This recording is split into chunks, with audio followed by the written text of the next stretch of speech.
আসসালামু আলাইকুম প্রিয় ভিউজ বন্ধুগণ, আশা করি আপনারা সবাই ভালো আছেন এবং দেশবাসীর কাছে আমি কিছু কথা আজকে শেয়ার করব। আমি জানি আপনারা ইতিমধ্যে আপনারা অনেক সুখী নাই, অত্যন্ত আপনারা কষ্টের সাথে আছেন, কষ্টের সাথে অনেকটা দিন সময়ও কাটলো।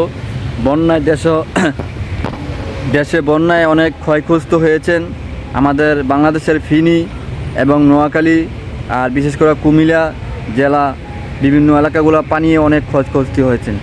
আমি জানি অনেকটা কষ্টের ভিতরে আপনারা আছেন, তবে ইতিমধ্যে আমাদের বাংলাদেশের ছাত্র এবং ভাই ও বোনেরা, বিভিন্ন শিক্ষাজীবী, অনেক সরকারিভাবে বা বেসরকারি বিভিন্ন অঙ্গ সংগঠন সবাই এদের একজন ভিকারিস্তক এই জায়গায় সহযোগিতা করেছে। তাদেরকে আমি অনেক সিলেক্ট করি, অনেক সম্মানের সাথে অভিনন্দনের সাথে আমি ভালোবাসার দৃষ্টি মর্যাদা আমি দেখি। আমি দোয়া করি তাদেরকে সুস্থ সেবা আল্লাহ রাখুক। আর আমি এটাই চাই বাংলাদেশে প্রতিটি জেলায় সমস্ত সমস্ত জায়গা থেকে আমাদের এইভাবেই কাজ করতে হবে। পরবাস থেকে ইনশাল্লাহ আছি আমরা আর থাকবো, আমরা একসাথে বাংলাদেশকে আগামী দিনে এগিয়ে নিব। দেখেন বন্যার সময় সিলেটের ইতিহাস, গত বছর যেই বন্যা হয়েছিল শেখ হাসিনা হেলিকপ্টার দিয়ে ওই দেশের এই সিলেটের বন্যা দেখতে গেছে। আর সুমনে কিছু ভালোও করেছে, আবার এই জায়গায় চালতামিও করেছে, ঠিক আছে। কিছু হলেই মাননীয় শেখ হাসিনার দয়াই দিয়া আওয়ামী লীগের কাছে খুব ভালো হয়েছে, কিন্তু এই জায়গায় অনেক কিছু দুর্নীতিও হয়েছে, ঠিক আছে। কিন্তু আমাদের প্রবাসীর সমস্ত টাকাগুলো আমরা লক্ষ লক্ষ টাকা পাঠাইছি তার কাছে, টাকা পাঠাইয়া বিভিন্ন প্রবাসী ভাইয়েরা সিলেটবাসীকে আমরা সততার পাশে আমরা এগিয়ে দাঁড়াইছি, সততা করেছে। অবশ্য তার নিয়ে অসংখ্য একটা ধন্যবাদ জানাই, কিন্তু সে যা কাজ করেছে এর ভিতরে আবার অনেক দুর্নীতিও হয়েছে, এটা তাদের এলাকার লোকই অনেকজনে বলেছে। আমি আরেকটা কথা বলতে চাই, শেখ হাসিনা যখন যে হেলিকপ্টারে যায় টিস্যু দিয়া চোখের জল মোছে আর পানি মোছে আর দেখায়, সে দেশবাসী লিয়ে কতই পাগল। ঢাকার থেকে আমার ইয়াং জেনারেশনের অনেক ভাই বন্ধুরা, অনেক স্কুল কলেজের বিভিন্ন যুবক সমাজেরা, যুবদলের সমাজেরা, যুবক ভাইয়েরা অনেক গাড়ি নিয়ে ট্যারেক ভরে ভরে খাবার খাদ্য নিয়েছে। পুলিশ বাহিনী, আওয়ামী লীগের পুলিশ বাহিনী তখন তাদেরকে ঢুকতে দেয় নাই, প্রবেশ করতে দেয় নাই। সারা এক সপ্তাহ তো তারা পরিশ্রম করিয়া খানা খাদ্য সব কিছু নিয়ে তৈরি করিয়া তারা সেই সিলেটের জন্য যাওয়ার পথে রওনা দিছে। সেই নাকি প্রধানমন্ত্রী ওই জায়গায় উপস্থিত, বিভিন্ন এমপি মন্ত্রীরা, এই কারণে পুলিশে এই জায়গায় ঢুকতে দেয় নাই।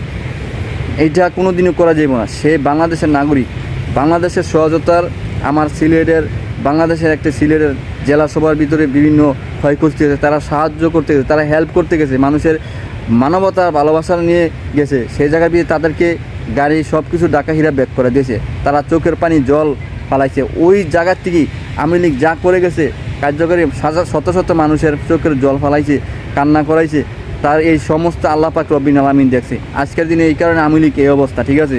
অত্যন্ত নাফরমানি কাজ করেছে আওয়ামী লীগ।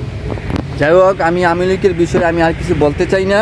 এখন আমার একই কথা, বাংলাদেশে আমার যুবক সমাজ, আমার যুবদল, আমাদের এই বাংলাদেশের যে ছাত্র, ইউনিভার্সিটি, কলেজ, হাই স্কুল, ছোটো কিন্টারগেট, প্রাইমারি স্কুল, মাদ্রাসা, মালনা, আমি সবাইকে সম্মান দৃষ্টি আকর্ষণ করে বলছি আপনাদের প্রতি, আমরা বিভিন্ন জেলাগুলা যে কোনো সমস্যাগুলো, ক্ষতিগ্রস্তগুলো, বন্যায় হোক, আজকে আমাদের মুন্সিগঞ্জ থেকে এই যে বন্যার সময় কুমিল্লা কিছুদিন না যাওয়ার আগে তারা বড় 4 ট্রলার বোট দিয়ে খানা খাদ্য বিভিন্ন সব কিছু নিয়ে গেছে। আমি চাই প্রতিটি জেলার প্রতি এরকম ভালোবাসা থাকতে হবে। বাংলাদেশের সরকার কেনা, আমি মনে করি বাংলাদেশের সরকার বাংলাদেশের জনগণ, ঠিক আছে। যেমন একজন মাতাকার সারা বিশ্বের ভিতরে পরিচিত থাকতে হয় একজন সরকার, সে কাজ করবে। ডক্টর ইউনূস সাহেব বর্তমানে আছে, ইনশাল্লাহ থাকবে, বা পরিস্থিতি আবার কোনো সময় পরিবর্তন হলে জনগণের মাধ্যমেই হবে। আর আমি মনে করি বাংলাদেশের সরকার আগামী দিনে বর্তমানে আছে জনগণের উল্লেখ করি, তো জনগণের প্রবাসী টাকা পয়সা দিয়ে, জনগণের টাকা পয়সা দিয়েই তো একটা সরকার আমরা গঠন করি। দেশ তো আমাদের উপরে নির্ভর করেই চলে। তো আমি যেটা বলতে চাই, বাংলাদেশের প্রতিটি জেলা আমাদের মায়া দৃষ্টির সাথে দেখতে হইব। যেই কোনো জেলাগুলো ক্ষতি হইল, বাংলাদেশের সমস্ত জেলাগুলো নিয়ে আমরা কাজ করব, পাশে হাত বাড়াবো, মানবতার ভালোবাসা আমরা তুলে ধরবো, মানুষের পাশে থাকবো। আর প্রতিটি জেলার সাথে জেলার সম্পর্ক আমরা গড়ে তুলব। আমাদের ভিতরে কোনো হিংসা অহংকার থাকতে পারবে না।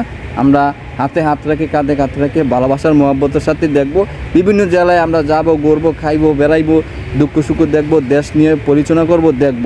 আমাদের কলেজ, ইউনিভার্সিটি সব কিছু সমস্ত ভাইদের কাছে আমার এই অনুরোধ, সাধারণ মানুষের কাছে, জনগণের কাছে, সবার কাছে।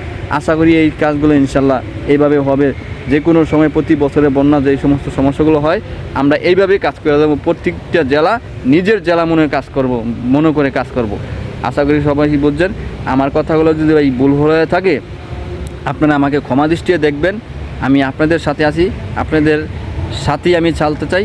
কোনো দিন যদি আমি দেশে যাই, আপনাদের সবার সাথে ইনশাল্লাহ ইউনিভার্সিটি, কলেজে, বিভিন্ন জায়গায় আমার যাতে আপনাদের সাথে মহব্বত, ভালোবাসার সাথে দেখা সাক্ষাৎ হয়, আমি এটা কামনা করি। সবাই ভালো থাকেন, সুস্থ থাকেন। আমি জামাল আজকে এই পর্যন্ত বিদায় নিলাম। খোদা হাফেজ।